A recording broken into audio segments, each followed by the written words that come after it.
कभी सोचा है कि जिंदगी जब सबसे मुश्किल दौर से गुजर रही हो तब भी जीने का कोई मकसद मिल सकता है?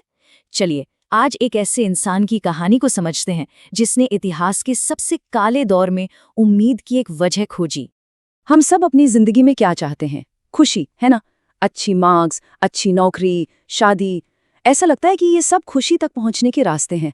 लेकिन क्या हो अगर खुशी का पीछा करना ही हमें थका रहा हो? क्या हो अगर असली मंजिल कुछ और ही हो? ये एक बड़ी अजीब सी पहेली है। जब हम सीधे सीधे खुशी के पीछे भागते हैं तो वो अक्सर हाथ से फिसल जाती है। लेकिन विक्टर फ्रैंकल का मानना था कि जब हम अपनी जिंदगी में किसी बड़े मकसद या मतलब को खोज लेते हैं तो खुशी वो तो बस एक बाई प्रोडक्ट की तरह अपने आप चली आती है। तो ये क्रांतिकारी विचार आया कहाँ से? इसके पीछे जो इंसान हैं वे कोई आम फिलॉसफर नहीं थे। विक्टर फ्रैंकल एक मनोचिकित्सक थे जिनके सिद्धांतों की असली परीक्षा किसी लैब में नहीं बल्कि इंसानी इतिहास की सबसे भयानक जगहों में से एक में हुई थी। फ्रैंकल ने नाजियों के कॉन्सेंट्रेशन कैंप्स की वो क्रूरता सही जिसकी हम शायद कल्पना तक नहीं कर सकते। उन्होंने अपना परिवार खो दिया, अपनी आज़ादी खो दी, अपनी पहचान, सब कुछ छीन लिया गया। एक ऐसी दुनिया जहां इंसान की जान की कोई कीमत नहीं थी, उन्होंने वहीं उस राज को खोजा जो मौत के सामने भी किसी को जिंदा रख सकता था। और उसी निराशा के अंधेरे में उन्हें एक सच का एहसास हुआ। वो उनका शरीर छीन सकते थे, उनका नाम छीन सकते थे, पर एक चीज थी जो उनसे कोई कभी नहीं छीन सकता था। और वो थी ये चुनने की आज़ादी कि इन हालातों का सामना कैसे करना। इस बात की गहराई समझिए। इसका मतलब ये है कि चाहे बाहर कुछ भी हो रहा हो, हमारे साथ कितना भी बुरा क्यों ना हो, हम उस पर रिएक्ट कैसे करेंगे ये हमेशा हमेशा हमारे हाथ में होता है। हालात हमारे कंट्रोल में नहीं है, पर हमारा रिस्पॉन्स हमेशा हमारे कंट्रोल में है। तो सवाल ये उठता है कि उन कैंप्स की क्रूर परिस्थितियों में असल में किसके जिंदा बचने के चांस ज्यादा थे? क्या चीज थी जो किसी की जिंदगी और मौत तय कर रही थी? ज्यादातर लोगों को लगेगा कि जो फिजिकली मजबूत थे शायद वही बच पाए होंगे। लेकिन सच इसके ठीक उल्टा था। सबसे जरूरी थी दिमागी ताकत। जिन लोगों ने उम्मीद छोड़ दी वो बहुत जल्दी टूट गए, लेकिन जिनके पास जीने का कोई क्यों था, कोई वजह थी, कोई मकसद था, वे लगभग हर मुश्किल सह। और यही फ्रैंकल के अनुभव का पूरा सार है। अगर किसी के पास जीने की कोई वजह है, वजह चाहे अपने परिवार से दोबारा मिलने की उम्मीद हो या दुनिया में कोई अधूरा काम पूरा करने की इच्छा, तो वो इंसान किसी भी कैसे से गुजर सकता है।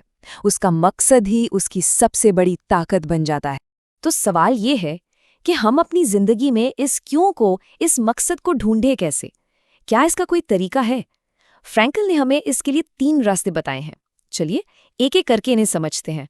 फ्रैंकल के हिसाब से मतलब ढूंढने के 3 मेन रास्ते हैं।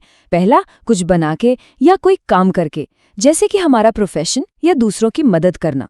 दूसरा रास्ता है किसी चीज को गहराई से महसूस करके या किसी इंसान से जुड़कर, जैसे प्यार या प्रकृति के साथ जुड़ाव।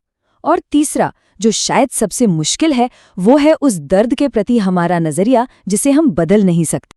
लेकिन इन तीनों रास्तों में से भी फ्रैंकल ने एक को सबसे ऊपर रखा। एक ऐसी भावना जो इंसान को सबसे बुरे हालातों में भी खड़े रहने की हिम्मत देती है, उसे टूटने नहीं देती। और वो था प्यार। फ्रैंकल ने खुद महसूस किया कि उन अंधेरे पलों में जब वो अपनी पत्नी के बारे में सोचते थे तो उन्हें एक अजीब सी ताकत मिलती थी।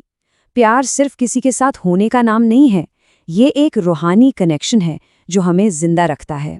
चलिए अब आते हैं फ्रैंकल के फिलॉसफी के उस हिस्से पर जो शायद सबसे ज्यादा चौंकाने वाला है।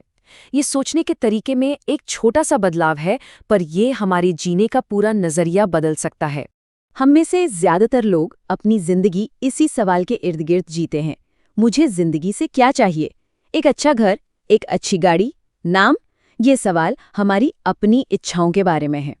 लेकिन फ्रैंकल इस सवाल को पूरी तरह से पलट देते हैं। वो कहते हैं कि असली सवाल ये नहीं है कि हम जिंदगी से क्या चाहते हैं। असली सवाल ये है कि जिंदगी हमसे क्या चाहती है, हर पल, हर सिचुएशन में। और सोचने का ये छोटा सा बदलाव ये सब कुछ बदल देता है। अब हम जिंदगी से सिर्फ मांग नहीं रहे, बल्कि ये पूछ रहे हैं कि हम जिंदगी को क्या दे सकते हैं। ये हमें एक जिम्मेदारी का, एक मकसद का एहसास कराता है। ये हमें बताता है कि दुनिया में हमारे होने का एक मतलब है। तो फ्रैंकल का आखिरी और सबसे ज़रूरी संदेश यही है, जिंदगी हर हाल में, हर परिस्थिति में मीनिंगफुल है। दुख और तकलीफें हो सकती हैं, पर वो जिंदगी को बेमतलब नहीं बना सकती, बल्कि हम उन मुश्किलों का सामना कैसे करते हैं, कई बार वही हमारी जिंदगी को सबसे गहरा मतलब दे जाता है। तो आखिर में ये सवाल हम सब के लिए है। एक पल के लिए रुककर सोचें कि अभी इसी वक्त ये जिंदगी हमसे क्या मांग रही है, क्या करने को कह रही है, किस चीज का हिम्मत से सामना करने के लिए कह रही है, क्योंकि इसका जवाब ही हमारे असली मकसद का रास्ता है।